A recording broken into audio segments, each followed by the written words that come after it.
भागवत गीता में भगवान श्री कृष्ण ने कहा है कि तू कर्म कर, फल की इच्छा मत कर। कर्मण्येवाधिकारस्ते माँ फलेषु कदाचन। तेरा कर्म करने में अधिकार है, फल देना तो मेरे हाथ में है।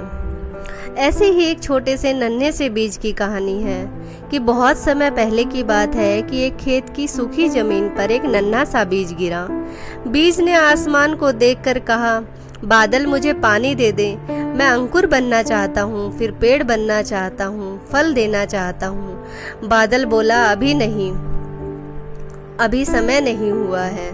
बीज को थोड़ा दुख हुआ, लेकिन उसने उम्मीद नहीं छोड़ी। हर दिन वह ऊपर देखता, बादल आते रहे जाते रहे, पर बरसे नहीं। सूरज की गर्मी उसको जलाती रही, रात की ठंड उसे ठंडा करती रही, लेकिन वह बीज वही मिट्टी में पड़ा रहा, चुपचाप, और इंतजार करता रहा। फिर उसने सोचा कि मैं यूं ही इंतजार करता रहा बादलों का, तो मैं कब पेड़ बनूंगा। क्यों ना अब मैं अपनी कोशिश शुरू करूं, कुछ हो या ना हो देखा जाएगा।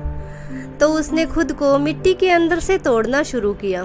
हर दिन थोड़ा थोड़ा, कभी धूप से लड़ा, कभी हवाओं से, पर वो कभी रुका नहीं। उसने खुद को याद दिलाया कि मेरा कर्म करने में अधिकार है, फल तो ऊपर वाला देगा।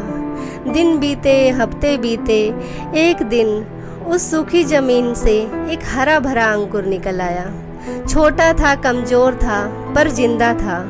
ठीक उसी समय बादल आए और जोर जोर से बरसे। धरती भीगने लगी।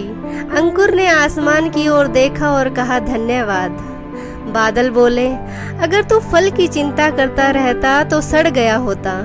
तूने कर्म किया, इसलिए आज तू जिंदा है। तो इस कहानी का सार यह है कि हम सबकी जिंदगी में एक बीज होता है, कोई सपना, कोई लक्ष्य, कोई जुनून, और हम चाहते हैं कि वो बीज जल्दी से जल्दी अंकुर बन जाए, मतलब हमें सफलता मिले, पहचान मिले। पर लेकिन कई बार ऐसा होता है कि हम इंतजार करते रहते हैं, या कोई अच्छा मौका आएगा, हमें सपोर्ट करेगा, कोई हमें कुछ नहीं मिला तो हम कर्म करना ही छोड़ देते हैं, समय के भरोसे ही बैठ जाते हैं। जब हम समझते हैं और कर्म करना शुरू करते हैं, तभी असली बदलाव आता है हमारे जीवन में।